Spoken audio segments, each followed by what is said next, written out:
are live on Facebook trying something new, and I hope you enjoy it. This is the show where we are on a journey together to learn more about writing success. So thank you for joining us. Welcome to everyone who's here in the live chat on Facebook. Welcome to our podcast listeners. Welcome to our YouTube viewers. We're happy to have you all here. I'm your host, Lauren Moore, and with me is the too cute Kayleen Williams. Tonight's show is Dicey Storytelling, the intersection of tabletop gaming and writing fiction with C. Stephen Manley. C. Stephen is the author of the Superhuman Paragons Trilogy, the Pittman Files Urban Fantasy series, and the Brace Cordova Space Opera series. He is a Keystroke Medium host and the host of the Story Shots podcast. Here on Keystroke Medium, he is lovingly known as Papa Chuck. So Papa Chuck, Kayleen, welcome to the show. Hi. Woo-hoo. Glad to be here. I think we're actually live. Amazed that we're here, to be honest with you. But I think we are, because I'm getting Facebook user comments in the stream there. So I guess somebody sees what we're doing. Facebook user, you need to tell us who you are. It's either a bunch of people with the name Facebook user or one person typing really fast. It's one of the two. We got a what up and a woohoo made it. Yeah. So how have you guys been? Well, sorry, I didn't mean to cut you off there, but I've been fucking fantastic. Sorry, it's cursed over Facebook. They're gonna have to deal with it. Fantastic. Why? What could have happened today that's so exciting? Well, it's just this tiny little thing. Keystroke Medium's latest anthology. I was accepted. Yeah, man, I am 3 for 3 now. I'm trying so hard. And yeah, I'm just like super excited. We have 12 acceptees, but we had 21 actually. I wrote 20 on Facebook, but then I recounted. It was 21 excellent stories that I enjoyed reading, each and every one of them. And we had to choose, we had to select, and we selected 12 contenders that were the best fit for this space opera short story anthology. And I'm really proud of them, really excited. And I was actually proud of every single author who shared their story and, wish them the best of luck. And I'm excited for tonight to talk about tabletop gaming. Chuck, how have you been? Pretty good. I mean, it's become the standard answer for me when you guys talk to me that I'm just busy. Kids are out for summer vacation, but that ends on Monday. And I might actually be able to get some work done. But I'm working on a short story I promised somebody. I got a couple novels in the works. I'm starting to get back into the advertising and stuff again now that we've finally gotten settled in our new place. And, just doing my thing over and over again. Yeah, I see your digs. You're getting your office settled. Settled. I don't have the built-in bookshelves like I did. I do have a set of shelves that I stack stuff on, but I'm actually thinking I'm just going to do like this massive collage wall behind me. I want to do like Scott did and get some pictures of my book covers. Yeah, kind of have them right behind me. So right now I just have the dad's office sign sitting on top of my head. Yeah. But the cover is good inspiration. Yeah, it's functional enough that I can actually work in it now, so it's good. All right. So what about you? What is the story with this cabin situation here? What are you doing? All right. So Nana and I, we go to her family cabin up in Vermont every summer. So we got here last weekend. We're here till early September. My internet up here is pretty spotty, but this is like our family home. My mom painted that picture. Awesome. It's like when Nana was a kid. Nana was that kid in the wagon. Wow. Of course. Back with World War II. World War II era. Here's some cabin. I didn't clean it up. Sorry, guys. It's a cool cabin on a lake. It's not supposed to be that clean. Yeah, the lake's out that way. I'm not jealous at all. Sitting here. No, not at all. Not at all. I get a card table and I set it up right by the lake, and I edit. Yeah. That's my distraction. That's I don't want to be there at all. Nope. Well, right. Yeah, but yeah. Anyway, so we're talking about gaming. Yes. I'm gonna try to pull up questions like we're like technologically savvy or something. Ooh, Burning Burning questions. questions. Yeah. Ooh, that is like Burning. words now. right. And our first burning question is. No, I need my script. Where is it? Bill? What kind of games can help a writer? Oh, we're talking about games. So also we have the Google Doc open, Keely. Just so you know. Talk about how we can use gaming concepts, skills, and practices, and the games themselves to become better writers. So, what kind of games are we talking about here, Chuck? Because Kaylee, I don't know what tabletop gaming. I have a vague idea what that means, but yeah, tell us what you mean. Well, typically what I'm talking about are role-playing games, tabletop role-playing games. Just to give you some background as to why I know what I'm talking about, I've been writing since I was 8. I've been gaming since about 1982, 83, something like that.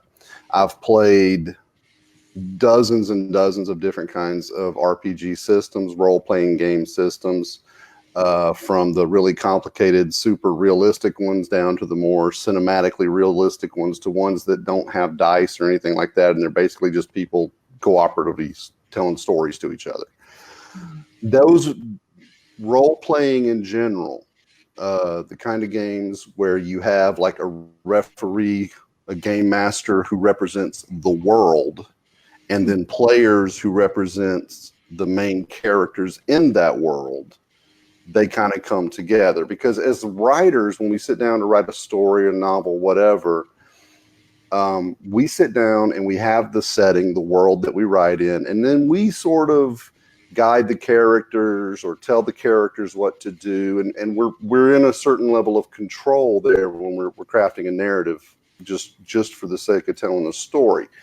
Gaming is different in that if you're playing a role-playing game, the person running the game, the game master, really, they just create a situation. They create a place, and in this place, they know that there's this person doing this thing that may or may not be good or bad, and then there's this other thing over here on this side of the map, and then there's this other thing over here. But the people who come in and basically are the protagonists in the story don't know any of that. And they get to decide what the characters in the story do in reaction to what the game master / the world presents them. So in that respect, it makes you think about storytelling in a different light, okay? Because you're not totally in control. You can't sit down and outline plot point to plot point what's going to happen in a role-playing game. If you think you're going to do that in a role-playing game, you need to just sit down and write a novel, because that's not what gaming's about. Right. So that different mindset, I think, is one of the first things that being a gamer can help you with as far as story crafting goes. So really, any kind of tabletop game that involves cooperative storytelling between a referee, game master, dungeon master, whatever you want to call it, and a group of players are the kinds of games that we're talking about. Now, that to me kind of sounds like you're writing a book together. Sort of. I don't know how many times I've sat in front of the keyboard and I thought, I really wish there was someone else I could talk to right now about this point and kind of bounce ideas off of. But it's not, that is very much true. It is cooperative storytelling, but it's not, you don't approach it from the sense of, this is the story I'm going to tell, because I don't know of any. I've been in probably 1,000 or more gaming sessions in my life, and I can tell you none of them would translate well directly to a story or a novel or whatever, because the people playing are, there's all kinds of extraneous stuff going on, and some of it gets a little nuts. But what it does do is, let's say you're the writer. Not every person at a gaming table is going to be a writer. They're not going to be thinking in narrative terms.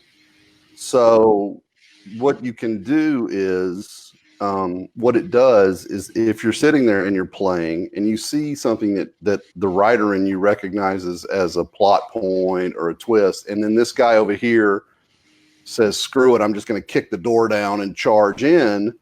Well, you can kind of see, maybe you wouldn't have thought of approaching that plot point that way. You know, maybe as a writer, you're more the talk about it thing, and then you can kind of see how that plays out. You see what I'm saying? Having that unpredictability of the players kind of forces you to look at the way problems in a story get handled in ways that maybe don't occur just naturally to you. Right. You see what I'm saying? Yeah. Yeah. And it also makes you think about plot points as action and reaction, and that might not be the normal way you approach writing. Right. So it kind of, and it also can help you maybe pick up on senses of what's believable and what's not. Because sometimes people do crazy stuff at game tables that just wouldn't work in a story, but it's hilarious and it's fun. And maybe you write a story a few years later and think, oh, remember when that guy got his dwarven skeleton blasted by dragon fire and the armor melted around, because that happened to me one time. And, you know, and then you throw that into your story and it's a good thing for that moment. You know, all kinds of crazy stuff happens. Right. So just from the standpoint of it kind of forces you to open your mind and broaden your mind a little bit as to possibilities within a story. Mm-hmm. It also just kind of, if you pay attention, you can kind of get new voices out of it. You know, as a player, you know, if you have a character that you've built and that you want to play, you can pour your. I've seen people write pages and pages and pages of backstory for their RPG characters. I've seen people break down in tears when those characters got killed, just because they played them for a while and they love that character. You know, so from a creating character standpoint, gaming can teach you to really flesh them out if you want to. Now, obviously, you don't want to do this with every single character that you put in a story, but like your main character, your villain, love interest, things like that, it can teach you to really flesh them out. And all the books and things they put out for these games are just chock full of ideas and suggestions. I mean, it depends on the system you're playing, really.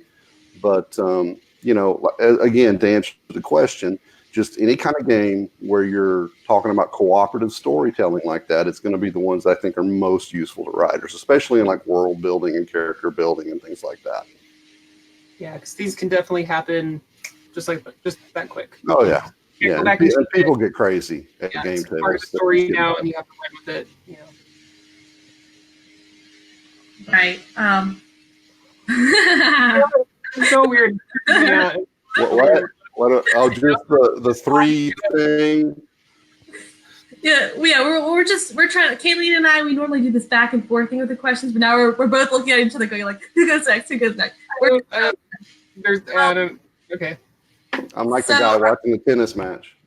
Our next question is, kind of you already answered, but what kind of games have you played? Specifically, Dean Floyd asks, Papa Chuck, ever played Fate RPG? Because I did the same thing and use that to fix some of my story issues and break through writer's block. I love this concept. Excited to see where you take it. I believe that I have played Fate. If I'm recalling it correctly, it's one of those diceless systems I was talking about that's a lot more focused on people like picking up story and completing the stories. I mean, those are great exercises for writers. But I started out with Dungeons and Dragons 2nd edition Advanced, I think it was, you know, back in the 80s. And I've played Traveler and Paranoia and just if it came across my vision and it was a role-playing game, I tried it, you know, over the last however many years. Role-playing games are kind of interesting in that they kind of exist on a sliding scale. At one end, you have these super realistic, like the rule is a lot of rules. They're very rules heavy, but they're trying to give the player the most realistic, quote unquote, experience that they can. And that was one of the first games I cut my teeth on. It was called the Hero System, and it was all math based. But I liked it because back then I had time to actually use the rules, and you could create any kind of setting you wanted for your players.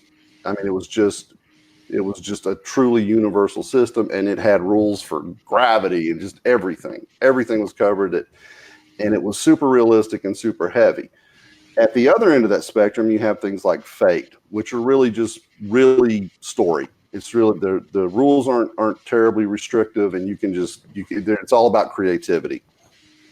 And then there's some in the middle that are what I like to call cinematic realism. They're a little more streamlined than the hardcore simulation ones, but they're the kind of realism you'd see in the movies.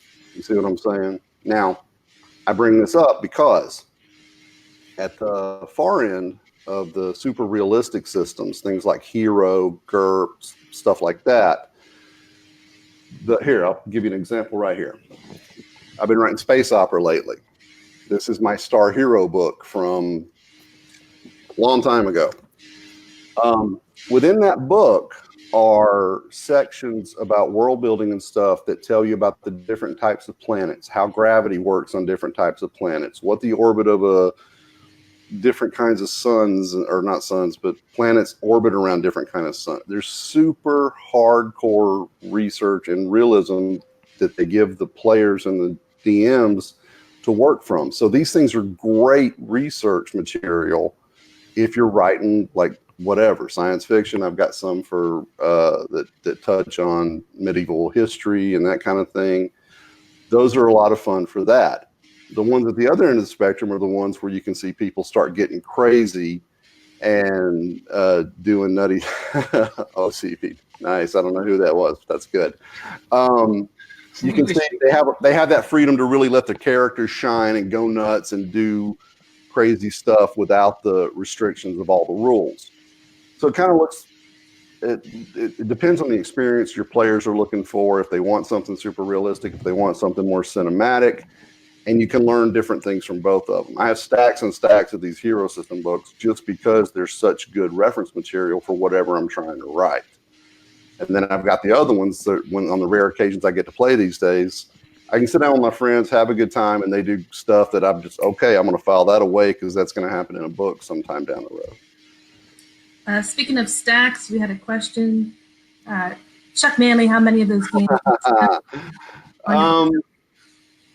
I actually, when I moved, I committed a gamer sin, and I actually had to give away a whole bunch of my older stuff. But right now on my shelf, I have all my Hero System books from over the years. I have some D&D 5th edition books, which is probably my favorite edition of D&D so far.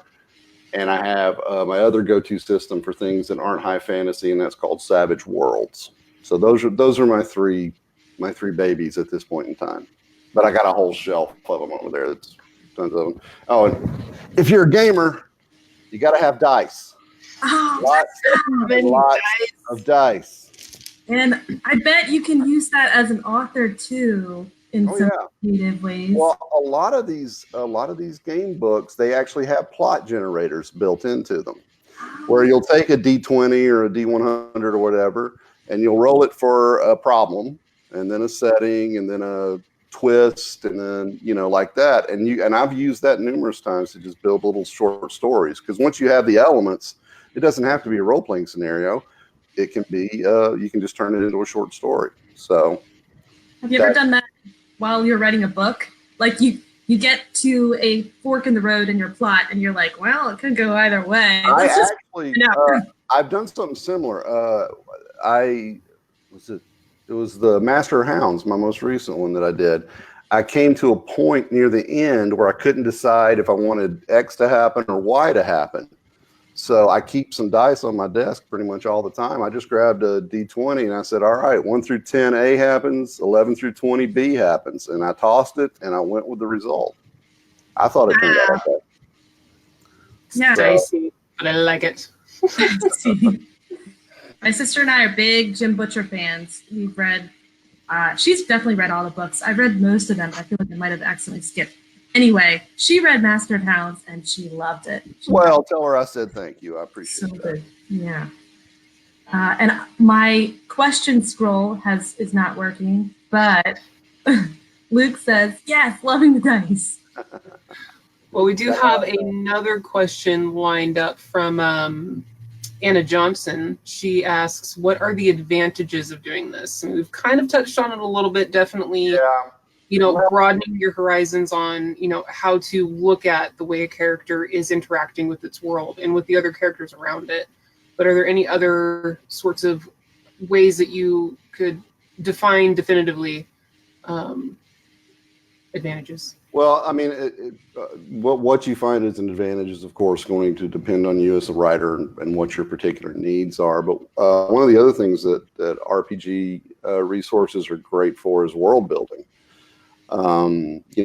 Especially if you're doing like a fantasy world or something like that, because there's whole books dedicated to just, this is how a feudal government works. This is how a ancient Eastern government would work. This is how emperors operate. This is how kings operate. Breakdowns of no, you can't put a volcano there because it's too close to a river or whatever.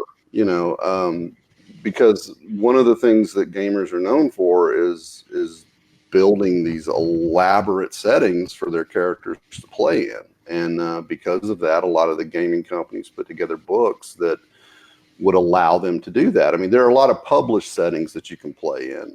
D&D has the Forgotten Realms, Eberron, there's Greyhawk from back in the day. I mean, and these are basically pre-made, with maps and everything. And, let's say you're feeling lazy and you want to write a fantasy story in this one little valley. Well, pick out a little valley off of that Forgotten Realms map, change all the names, move that river over there, boom, Bob's your uncle, you're good to go. So it can save you some time. And there's so much material there that it's almost, I can't read any of those books without something in it sparking my imagination and me going, oh crap, I could do that over here. And then I could change it to this. Next thing I know, I'm down a rabbit hole in something brand new. You don't want to steal directly ever. I mean, that's plagiarism, and that's very bad. But if you're going to borrow from the best, and put your own spin on it. That's the way to go. And company like game like D&D has been around forever, almost as long as I've been around. And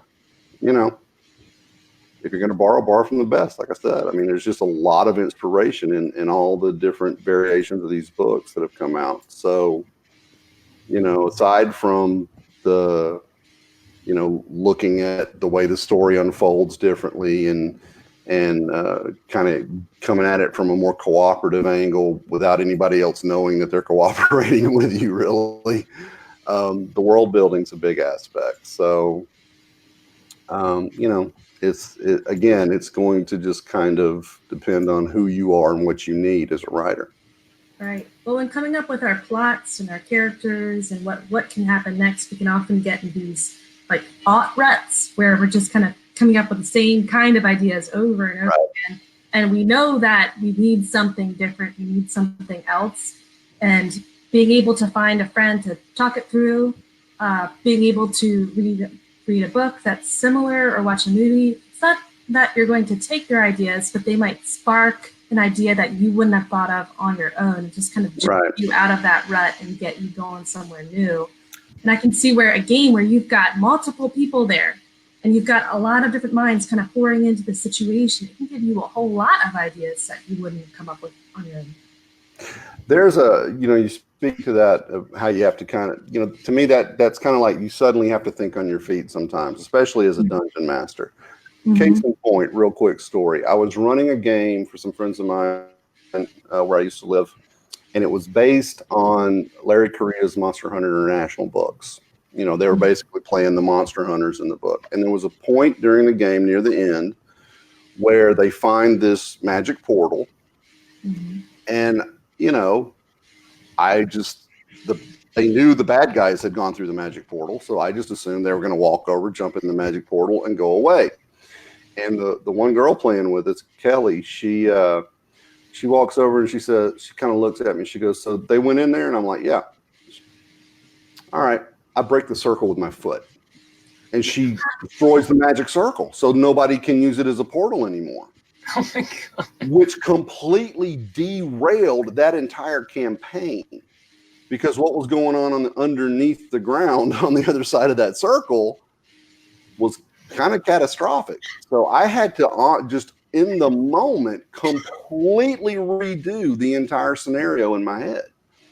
And it actually, over the course of like 2 more games, it turned into a kind of post-apocalyptic, monsters everywhere, cities burning kind of thing.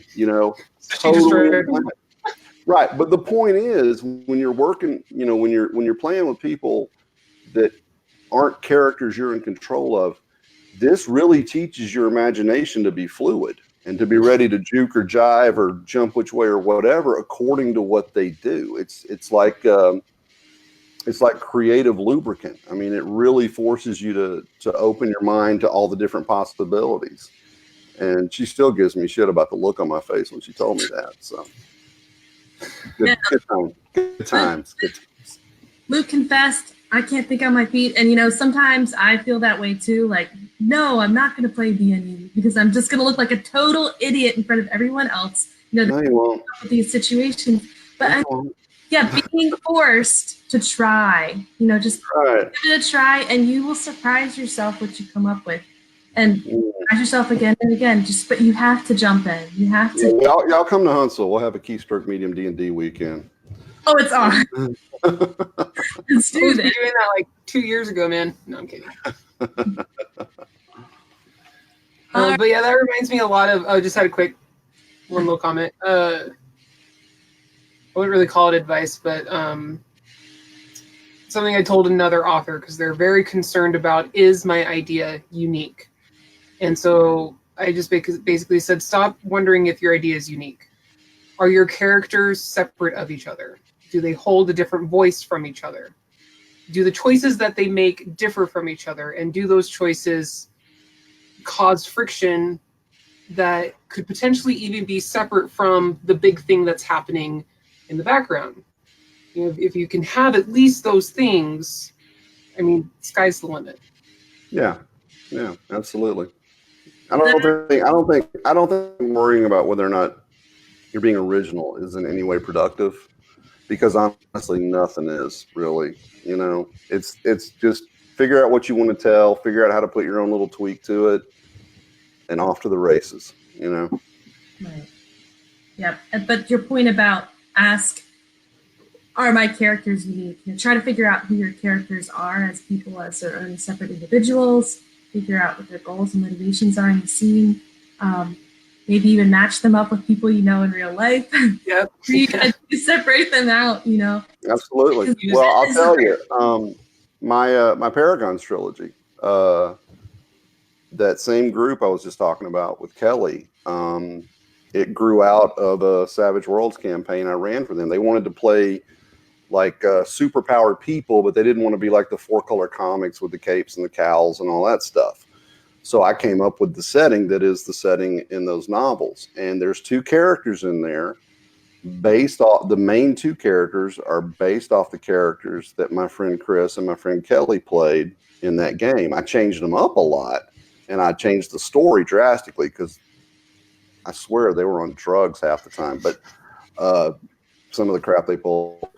But, it's like you just said, match them up, people in the real world. I mean, you get enough game table time behind you, it's almost impossible to sit down and start doing what we do without thinking, oh yeah, I remember that guy that had the one-eyed elf with the peg leg, and that kind of rolls into your creative process. So it's very helpful in that respect.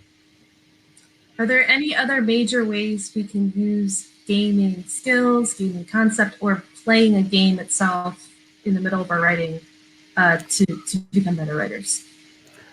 Well, I mean, I think if you look at it, if you're going to write a story, you need a person, you need a place, you need a problem.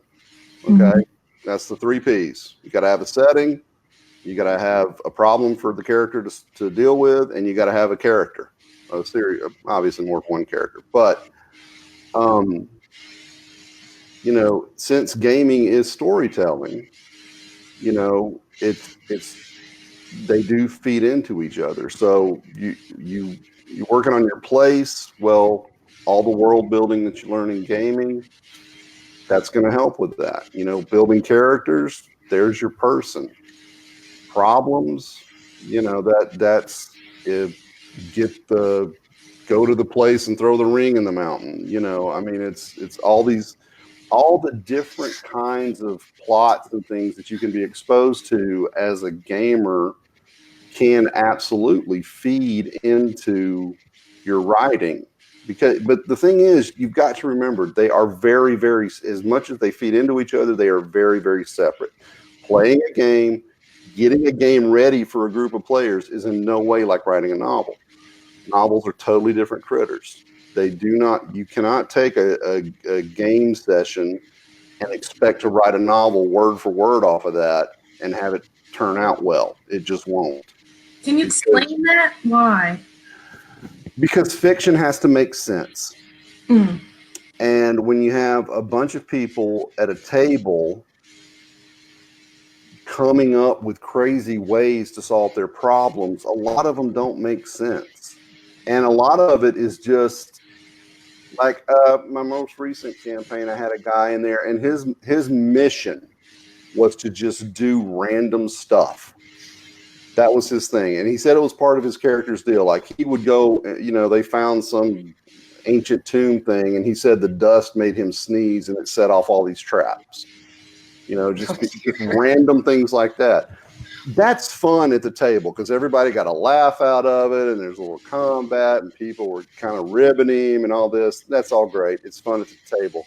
Could totally screw up a story in that same situation because it completely broke the tense mood that I was trying to set for them, you know, being the first people to come into this tomb, and there's like, they don't know if there's monsters or traps or what, you know, and then he does something completely random. Everybody gets a laugh out of it, but that wasn't the mood I wanted for that scene. Right. So if I was to write that, I wouldn't have the comedy in it. I would have had it more of the tension and the seriousness and save the comedy for later. So it's funny, it's that kind of thing. That you mentioned that, because Lauren and I were just talking earlier about the emotion of the story. What is the emotion that you're trying to tell? And then wrap the words in it. So, like, if you're playing a tabletop game and the guy's just being funny all the time, you're like, God, now that it's supposed to be serious. That's the thing. Well, somebody, some Facebook user just put one of the classic GM statements above that. No game prep survives first contact with the players. That's something you got to remember as a game master, and that's what I do most of the time when I play, is that you can plan all you want, but once you put people in there that you don't control, you just roll with it and have fun. That's all you can do. You know, and that's kind of not really what you want writing a novel, right? Like I said, you're trying to set a tone and a mood, and you want to be able to maintain that where, you know, a group of gamers, especially after a little alcohol and who knows what, the nutty stuff is going to start happening. So I feel like we need to just clear this up. Everybody in the chat, for some reason, every single person except for Luke is Facebook user. So we have no idea who you are. I know Rick's in there. I know Josh is in there because I've seen other people mention your name. But we have no idea who you are.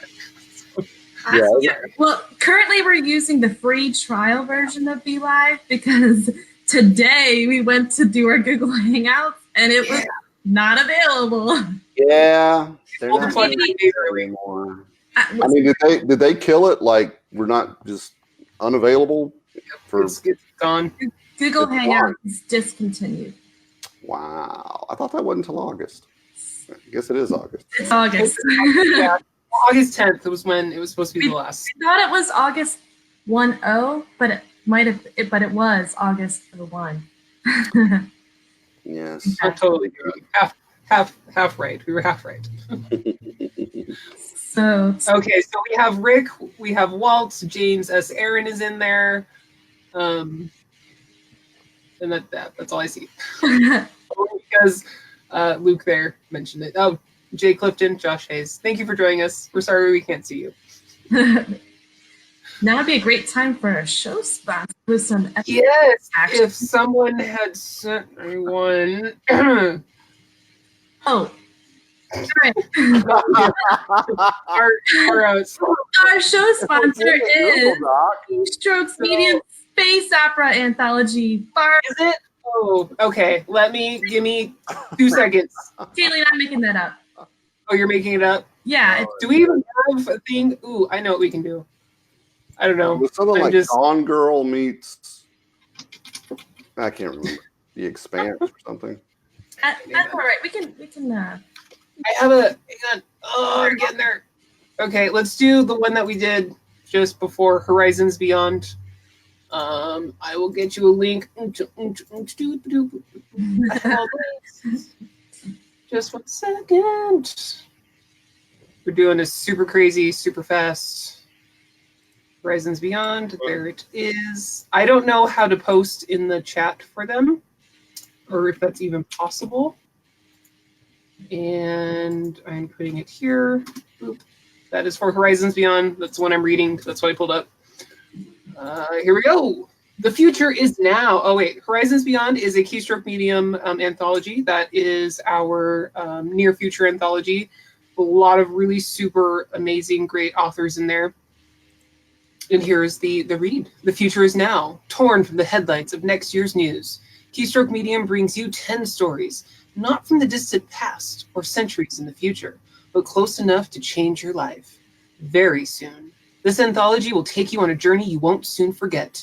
Included, Ozymandias by Yudhanya Rijaretne. God, I fucked up. The Big Box Store by Patricia Gilliam.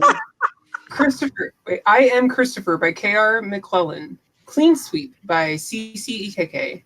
C481 by yours truly, Kayleen Williams. Salvation of the Seas by Andrew Gates. X Roads by Walt Robillard. Oh my God, Robillard. Fuck it. Spark Joy by I.Q. Malcolm. The God in the Details by Rick Partlow. Randall Duchamp. And The Strip Club of Tomorrow by James S. Aaron. I'm just going to apologize for that.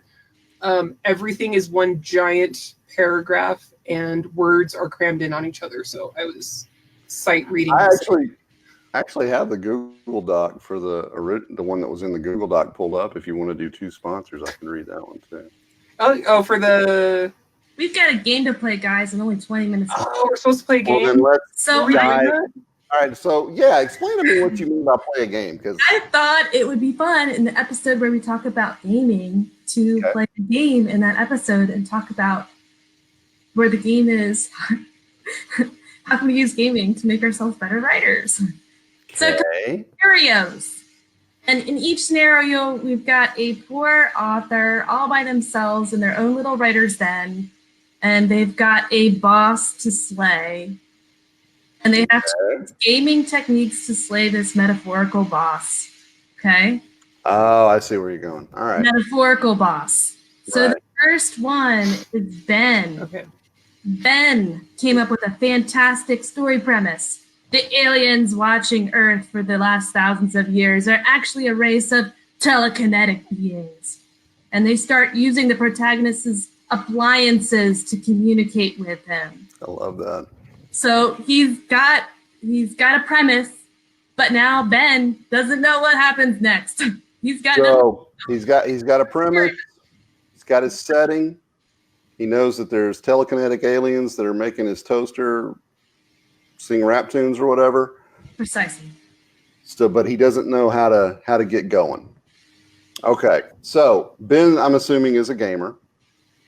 Right. Well, since Ben has a premise, my recommendation to him as to how to use gaming to help himself get started would be to pick a pretty simple system that's easy to pick up, like Savage Worlds or even Fate, like was mentioned earlier, and get a group of guys together and lay that out for them. Say, okay, guys, you live here. Here's this, you're a group of conspiracy theorists, and everybody's got their own little character, and you figure out that there's aliens, and they talk to you and your microwave suddenly starts talking to you in this alien language. What do you do? And then see how they respond, and take notes so that you can take their responses and use that, not as I said, not as a direct ripoff, but use their responses as seeds to how your characters might respond.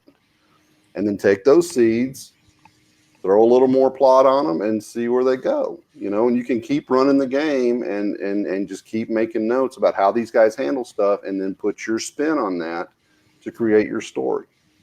That is honestly a really great idea. I heard Fyodor Dostoevsky used to sit in a restaurant and overhear people's conversations and kind of use that to form his own characters. And I've talking. I've offended people by getting caught taking notes. I actually, writing a story has nothing to do with you. There was a couple in line behind me at Starbucks across from the hospital that I go to sometimes, and they were having a conversation, and just the way they were talking to each other, just it was like I was watching Seinfeld or something, because she would be like da da da da da, and he would be like da da da and da da da da da and da da da da da, and I'm like fumbling my phone out to get the recording thing, and then I did this, so the recorder was right here, and I just was pretending, just hold my phone this way. I had the phone flipped up though, where the screen was showing. I thought I had it flipped down. Dude saw it. Dude was not happy about it. So I had to buy Dude a coffee. I explained it to him. There were a couple of young people. So, I promise. He didn't try to fight me or anything like that, but he was kind of offended, I just want to put you in a novel. And I was like, dude, I explained, I'm a writer. You guys were talking funny, and I didn't say funny, but you know what I mean. Yeah. But yeah, I mean, absolutely. But again, that applies to the gaming table. If you're in that situation where you really don't know where to go, and you're a gamer, and maybe you know how to run a game, that's what I would do in that guy's place. I would say, okay, guys, here's a scenario. What do you do? And then I would roll with it and see where the creativity took us. Okay, if you wanted to break that down for someone who doesn't game and do the same sort of technique, how could you do that with a friend? What would I tell a non-gamer who's a writer that had a premise, didn't know where to start? Mm-hmm. I would probably say just free write. You said let's say the character's name is Joe, and that there's aliens, they're telekinetic, they're going to talk to him through his appliances. I would just sit down and whatever popped in my head, I would just start writing. Joe get out of bed. Joe brushed his teeth, and his toothbrush seemed to whisper to him. And, and I would just take those elements that I know, and it would not be in any way something that would be considered finished product. This would be the rawest first draft crap. Because when I free write, if I think to myself, shit, that doesn't work, I type, shit, that doesn't work. So that's a true vomit draft. Everything literally in your brain is on the page. Louis L'Amour said that you don't get water if you don't turn on the faucet. So sit down, start writing. Anything that goes through your head, no matter how trivial or vulgar or whatever, put that into the manuscript just to get the words flowing and just see where it goes. Because, delete keys are the worst thing or the best thing ever, because you can go back and take all that crap out. So that's what I would tell a non-gamer. That's really good. Okay, so you have slain the level 1 boss. Yeah. Yes. All right, and before we go to level 2, which Kayleen is going to read the second scenario, just a word to our audience who is live. If you come up with a scenario for Chuck, another boss to slay, about some author who's stuck in their writing or whatever, and how they can use gaming to get unstuck. If you come up with a scenario, go ahead and post it in the chat, and we can pop it up on the screen. Yeah, right? Bring it. I ain't scared. Yeah. Kayleen, what's our next scenario? Alrighty, so Jane's writing a romance novel set in medieval Scotland. Hot men in kilts. Doesn't want to. But her character decides to have a battle, and Jane's not really that much of a soldier type. How can she use gaming to conceptualize what happens in the battle? What about how individual fight scenes layout? Okay, two things there. As I've already mentioned before, there's the research material in gaming books can be pretty extensive. So you could use that to, like, see what kind of swords they might use, or what the fighting styles were in Scotland in that time period, stuff like that. The second thing, as far as the way things move on the battlefield, gamers use these little guys like this. They're called miniatures. Okay, they're called miniatures, and we have not dolls. Huh? Not dolls. Not dolls. They're miniature dolls. Not even action figures. Role-playing miniatures. But and we play on a lot of times. Some people like what we call theater of the mind, where they just kind of describe everything in their head and there's no map and stuff. I prefer the tactical maps. But what you do is these maps are cut off into 1-inch squares, and these little guys sit on those squares, and they move a certain number of rounds, and they move around each other. And if you've got a group of players facing a group of monsters, you can kind of see how, the guys with ranged weapons are going to try to go for high ground, because, that's good if you're shooting down at people.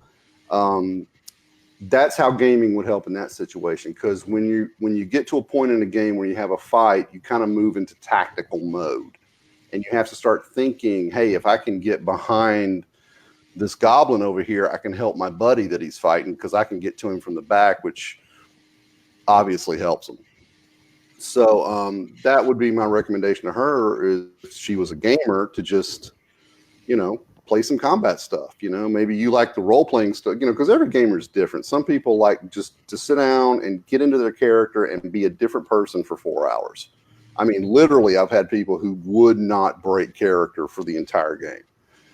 Other people, they just want to slaughter shit and get treasure. I mean, they just want to kill monsters and take their stuff. That's all they're there for. That's all they're interested in. So as a gamer, if that was a lady like that, would probably be more inclined towards the role-playing stuff, I'd say go do some combat. See how things move. See, how they think. And read the rules in the book, because a lot of times those books will give you advice on how to handle combat situations, and they're not by no means perfect or really all that realistic, but they're good enough to get the imagination going in the writer's mind to describe it on the page well enough for a reader to get through it. Because let's face it, if you're writing a romance readers aren't going to be looking that hard at whether or not your footing was correct for that riposte or whatever. No, especially this one, they'd be looking at them kilts. Yeah. Yeah. You know why they don't call those skirts? Because the not. costumes all kilt the people that did. Oh. It's a kilt. Yeah, with the battle scenes, when I edit them, I notice you have to think in 3D in a way. So many the conversations are just one person talking to one person, and what's the action and reaction is between you and the other person you're talking with, and maybe one thing comes out of the environment. But with a battle scene, you've got action and reaction happening all around you, and it's not just the other characters. We're talking armies, we're talking individuals, but also like masses of people. It's the topography, it's the geography, if it's magic, magic's coming in, and all of these elements are going to be part of the plot that you're building. So having little figurines and actually sandboxing your plot and figuring out where everyone is and how they react, tactilely, can help you to figure out your story. Yeah. I actually use graph paper a lot of times when I'm writing like really, more complicated battle scenes, well, especially when there's more than one character, more than a couple of characters involved. And I'll just put little X's like, okay, this guy starts over here, and then I'll write that. And then he moved over here, and I'll kind of look at where everything's laid out, and I'll write that. And, because they're the kind of adventure books that I like to write, people who pay attention to that sort of thing tend to read them. And, they'll call BS on you in a second. Like if you're going to write a historical romance, you better have your history straight, right? Because people will call you on it. Right. So if you're writing action adventure books, it's kind of the same thing. I wouldn't write a gun heavy book because I'm not really a gun guy. It's just, I mean, I got nothing against them. It's just I never got into that subculture. So if you're going to write, like, I think we had somebody on the show recently that was medieval, or no, it was a fantasy, like a military fantasy type situation. And I'm sure they had all their like troop movements and that kind of thing squared away. It's kind of the same thing. You want to, depending on what you write, you want just enough for the audience that you're writing to not stumble over it. Mm-hmm. So in the case of the lady writing the romance, I would say just do some combat stuff, hit the books for a little historical reference, just enough to get through it so you can get back to the romance, because that's what your readers are there for. All right, you have destroyed the level 2 boss. Yeah. All right, Keelan, you would get the next scenario because you read that one so well. Okay. Jack loves dialogue and action. Give him 2 characters at a bar, he can write their conversation and just go. When one starts punching the other, he's all over that fight scene. But when it comes to describing the bar itself or what his 2 drunken buddies in the scene look like, he forgets to do that. He's a dialogue and action author, not a visual author. That's a good one. So here's what I would tell him if he's a gamer. I tend to, when I'm playing a game, and I do this with my books too. I have folders on my computer just filled with different kinds of character art, superheroes, fantasy, science fiction, whatever. I would advise this person to just Google RPG portraits for whatever genre he's writing in, and just find some pictures that are close to how he envisions those characters and use those to describe the guy. Again, with the Paragons Trilogy, when I'm doing my books, I tend more to cast my books with actors and models and that kind of thing. And the main character in that series, one of them, was named Israel Trent, and the model I used for him was I can't think of his name now. He's the guy that played Hardiman in Leverage. Yeah. You know who I'm talking about. I can't think of the guy's name. He's a great actor. I can't think of his name. And then I used Emma Stone for Aaron, the other main character. So my suggestion to that guy would be, don't try to just pull it out of your head. Get some visual aids and describe what you see, and make it. Obviously you want to make it as prosaic. Make it good prose. Just don't say he had blue eyes, his eyebrows were thick. You want to put your style on it, but you don't necessarily have to just come up with all this stuff on your own. There's a wealth. Take 2 different people and give them one guy's eyes, the other guy's lips, whatever. But use the resources available to you to handle those descriptions if you're having a problem with them. And I just want to add to that. Actually go for non-gamers too, really. I just want to add to that, not to over-describe. Right. Like if you're describing like every freckle, the hair color, its length, the eye color, the shape of the eye, the way the mouth looks, how they're standing, how tall they are. I mean, just like pick a couple like major features that you can think, well, that's the thing that really stands out the most, and then let the rest fall to the reader to fill in their own blanks. Yeah, that readers will buy into it more if they invest in it that way. Right. Now, if you have a really key character, like in Pygmalion, you've got a master craftsman who makes a statue, and then the statue comes to life. And she wakes up and they end up, having a relationship and stuff. Like it ends up becoming kind of a love story. That moment where she wakes up, you could get into that real key description of her and show her coming to life. I can see that scene being one. Yeah. That's also situational. That's sure. Well, that really is true for you want to focus on the things that matter. If you want something to really stand out, you spend more time on it. Like if you really want a strong vision in your head of a certain character, like case in point, Jack Reacher in the Lee Child books. Reacher's like 6'6" and built like a freaking brick shed house, and just he's just this big, intimidating dude. and Child spent time leaning on that, talking about just how big and muscular and stuff this guy is, because he wanted it to stand out in the reader's mind. He didn't do that for the waiter at the diner he went to or whatever. The things you really want to stand out, you want to focus on. I think even what was it? Some fantasy book I read. There was a magic item, and it was just like a small talisman or something like that. And but I mean, the guy spent like 2 paragraphs talking about the intricate designs on it and all, because it was so critical to the story. He wanted that really in the reader's mindset. So save those hard descriptions for the things that are like the linchpins of your story. Exactly. Love it. All right, and that was the level 3 slain. I ain't scared. All right, I think we've got one more. Do you want me to read it? Yeah, you're doing such a good job. So. Alrighty. River writes what comes to her, but her readers are complaining that her characters don't have any story arcs. What does that even mean? And how does she fix it? She doesn't even know where to start. So many explanation points.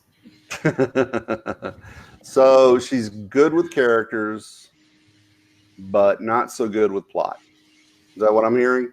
The characters don't change from beginning to end. They're right. Kind of blocks of, and maybe they've got one fun aspect, but by the end they're just the same people who have been through stuff or who have been through conversations.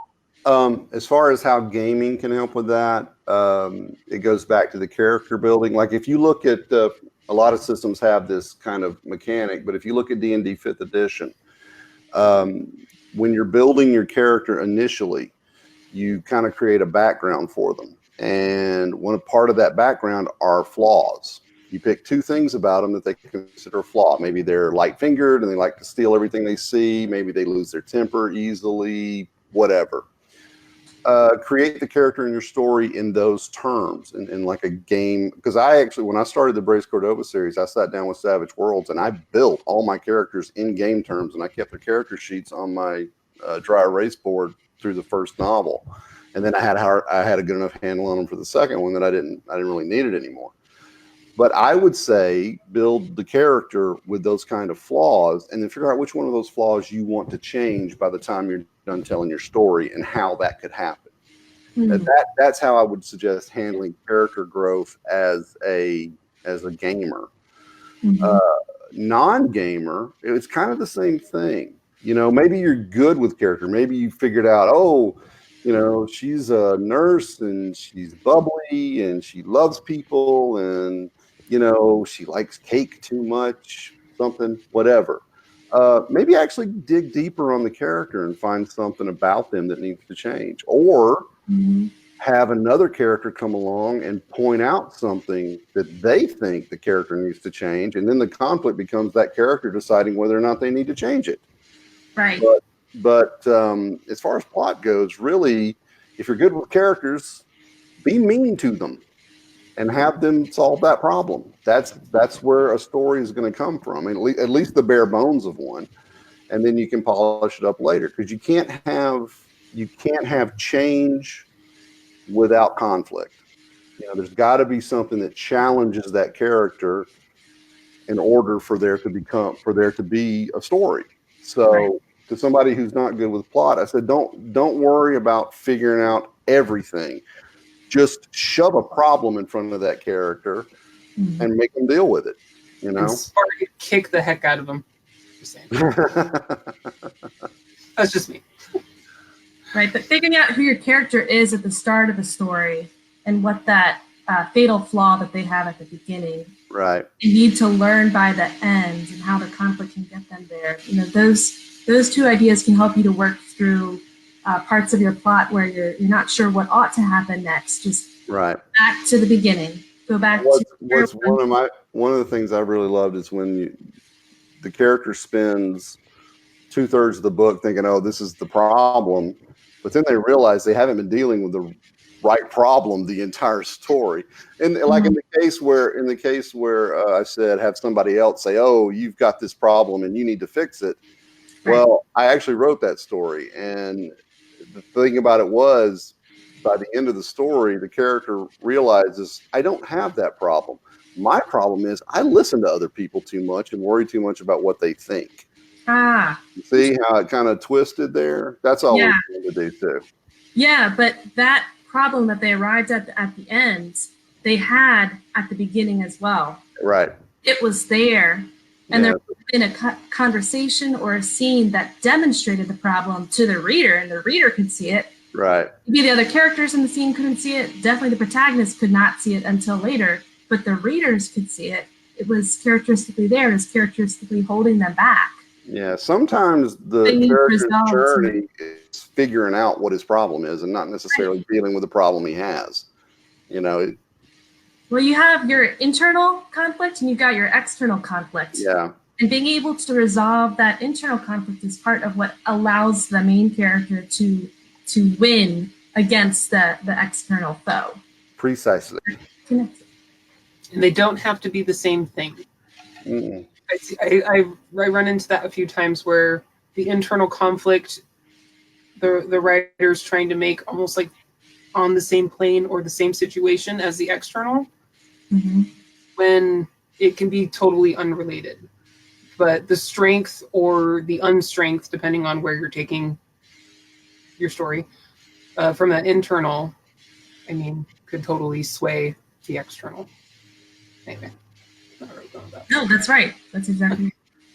So, Chuck, I'm not seeing any more scenarios pop up. You have slayed all of the. We have available. You have won the world. Woohoo! Luke adds, as I write my stories, I'll run into a situation where my character faces a simple challenge. Often turn into a specific character traits. Overcoming, I guess, the challenge. Yeah, I think it should be that can often turn into a specific character trait. Yeah. I mean, you can express character traits by how they deal with small problems. I mean, one of the best ways to show somebody short-tempered is to have them go off over something little, you know. That's perfect. That kind of reminds me of that Bilbo in the beginning of The Hobbit, right? Right. And start crashing his house. Yeah. Another Facebook user says sometimes the journey is just learning to live with who they are. Oh, that's so flippin' true. Oh, we do have one more question.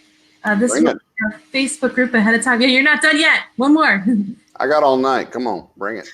Hakeem asks, why do some books adapted from games fail to become successful? Do the writers get a bit lazy, relying only on the name of the game and not the quality of the book? I actually saw that question, and I think there can be a number of reasons for that. I think this applies to both books and movies based on popular gaming settings or whatever. I think a lot of times things get rushed out the door because the publishers and the bean counters are just trying to make money based off of X franchise, whatever the name happens to be. And I think sometimes they lean too heavily on the game aspects of things. You know, I've read novels, I can't remember what it was, but I've read some novels based on, I think they were Forgotten Realms novels, but they, you could tell they were trying too hard to bring in the familiar elements of the setting. Case in point, in the Forgotten Realms, which is a high fantasy setting, lots of magic and dragons and all that stuff. Well, there are a few key characters. There's this one big wizard guy named Elminster, and then there's a couple others. Well, you could see in this book where those characters were just shoehorned in because, they really had, the book would have been better without them, but they shoehorned them in because they're popular characters and they figure everybody wants to read about them. And my personal opinion was it killed the book. I believe that you can write really good fiction in these settings as long as the people that own the settings are willing to shut up and get out of the way and let the artists do their job. The thing is, though, a lot of times that doesn't happen, and I think that's why so many what I call franchise books aren't that good. So too many Kool-Aid men. Yeah, I mean, there's just too many cooks in the kitchen a lot of times for those kinds of things. And I think a lot of times they're looked at as money grabs, and that's going to ruin it. Money fucks up everything. So, well, and good books come from an author who really loves that book. Oh yeah, yeah. Or a lot of good books. I shouldn't. Yeah, no, I agree wholeheartedly. I think if you're going to write genre fiction, you need to know the genre and you need to love the genre. Mm-hmm. You know, to take this over to film, I think that's the biggest disconnect between Marvel and DC. The guys, Kevin Feige and those guys running Marvel, they know superheroes, they love superheroes, they make superhero movies.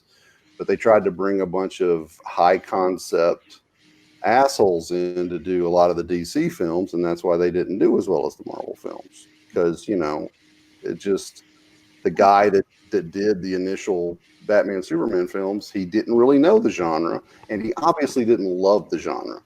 I mean, that shows pretty hard.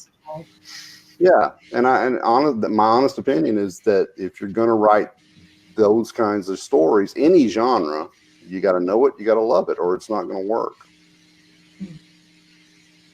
That's true, and that's very true. Yeah, so also I want to add, if you're busting into a new genre because you want to test the waters, you want to see if you like it, don't let the not already knowing it deter you. Because so far I've found with every short story, you know, so I've just been dipping my toe in the pond of all of these different genres. You know, I have found something in each genre that really it's striking my interest. There's something very specific in each one that, you know, like has its own flavor. And if you can kind of figure out what that flavor is, and if you like it, then freaking run with it. So just add that at the end. Any other questions, thoughts, comments? Snide remarks. No, I think we hit up all of our questions. We've selected all of our bosses. Thanks to Chuck. Yeah. All right, so I just want to say, poor Facebook user who I don't know who you are because you just came in plus said, yes, oh my God, just caught the last few minutes, but now I need to, now I need to watch this segment from beginning to end. Whoa, it moved. So many truths. So thank you, Facebook user out there. You know who you are. Yes, that was the Knight Rider theme. It's my son's ringtone on my phone. Yeah, the messages haven't loaded to my little thing. So my phone went off and somebody asked if it was the Knight Rider theme from the Nice. Yeah, and he identified it. Wow. It's good to hear. All right, so Chuck, Mr. Chuck Manley, where can our lovely viewers, listeners find you and your work? Well, there is this place called Keystroke Medium where I show up once in a while. Not so much during any shows in the year 2018, but hopefully a lot more going forward. You can also go to www.cstephenmanley.net. That is Stephen with a V, where I occasionally update stuff. I don't know. But I'm all in with Amazon, so you can find me there. And most of you know where my Facebook page is, so bring it. Come say hi. Alrighty, amazing. Thank you so much for joining us, talking all the gaming and the tables and the ways to take a second look at how we develop our characters, how we develop our plot and our story, and how we can bridge those together to make an even deeper story. Because that's what we're all here for. Write a great story. Awesome. Yeah, that was a great summary. Good job. It was a lot of fun, guys. I'll come on anytime. Just let me know. You're always welcome. Yes. All right. And to everyone in the live chat, I can't say YouTube viewers, so I'm going to have to say Facebook viewers. Thank you so much. Oh my God, who changed this? To everyone in the live chat, Facebook viewers, and podcast listeners, thanks for hanging out with us. That is still from 5 episodes ago. No, is it? Well, that's new. Is that from this time? Yeah. dragon. It's the same people contributing questions. That's what. We've got the I'm going to do this again. Okay, Listen. take two. We're rewinding. This is what I do with Willow. We're rewinding this bad situation that just happened. To everyone in the live chat, YouTube viewers and podcast listeners, thanks for hanging out with us. Big shout out to Anna Johnson, Dean Floyne, and Joaquin for contributing questions. Let us know what you thought about the show in the comments and show your support with a thumbs up. Hit the subscribe button, ding the little bell so you always know when we've got more shows going on. For Lauren Moore, I'm Kayleen Williams. Thank you so much for joining us on your writer's journey. Be sure to come back and check us out next week when we're talking about some reading, writing, and everything in between right here on Keystroke Medium's The Writer's Journey. Good night, you guys. Bye, guys.